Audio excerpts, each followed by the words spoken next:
Coach Hayden Grove, Cleveland.com. Colin Sexton didn't end up with an assist. Jetty Osman didn't have a rebound. How can you avoid that happening again, and what do you make of that just in the stat sheet? I think that's the first time this year that's happened. I mean, it's not a sign of panic to me. You know, both guys in those areas, they just didn't play well. You know, we'll hope that they're better on our next game, but you know, there's no sign of panic after that. You know, we didn't make shots tonight. I know if I go back and take a look at the game, I'll see areas where, you know, probably Colin could have had an assist, or Jetty probably could have had a rebound. But I'm not going to panic after both guys came away empty-handed in those categories. Jeff Shadell, News Herald. Larry, how much do you attribute just road fatigue from what happened out there today? Well, I'm not going to use that as an excuse or as a crutch. I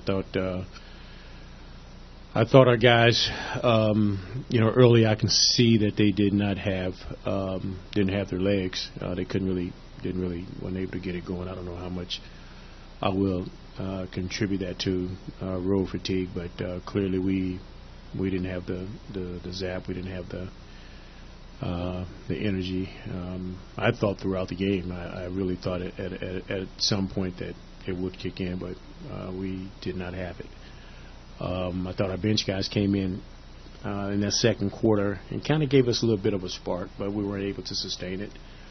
How much of that was from the road as the fatigue, I don't know. But as I said, we won't use it as a crutch. Chicago came in here and did what they had to do.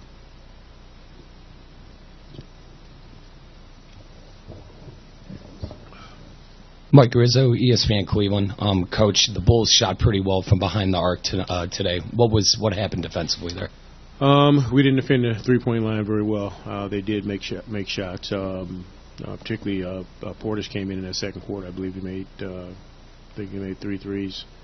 That you know, we did not get up on him, and you know, we call those dare shots. We gave guys dare shots, and they knocked him down. I think anybody's capable of making threes on any given night, and we allowed him to get his feet set, and he got good looks, and he made them.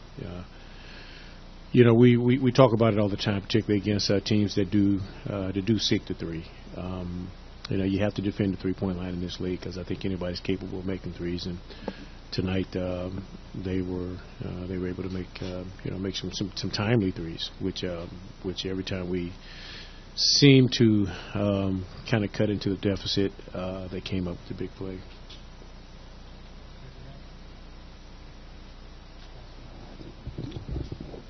Chris Manning, SB Nation. Coach, Jetty's guarded Derek Favors and then Paul Millsap and then Markkanen tonight. How do you feel like he's doing guarding bigger guys that are just size-wise? You know, in all honesty, I don't think it's fair to Jetty what we're asking him to do. He's guarding guys much bigger, much stronger.